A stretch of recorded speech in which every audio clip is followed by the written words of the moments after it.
ചിലപ്പോഴെങ്കിലും ആരുടെയെങ്കിലുമൊക്കെ വിധികൾക്ക് മുമ്പിൽ നിസ്സഹായതയോടെ നിൽക്കേണ്ടി വന്നിട്ടുള്ളവരാകാം നാമൊക്കെ. അതിലേറ്റവും വിഷമകരം നാം ഒത്തിരി സ്നേഹിക്കുന്നവർ തന്നെ കാരണങ്ങളറിയാതെ നമ്മെ വിധിക്കുമ്പോഴാണ്, നമ്മെ മനസ്സിലാക്കാതെ പോകുമ്പോഴാണ്.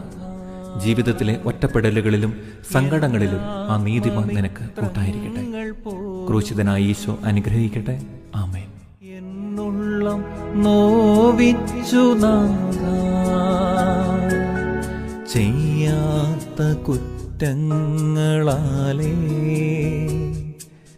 സ്നേഹിച്ചവരെന്നെ മുറിച്ചു. പകയില്ലാതെല്ലാം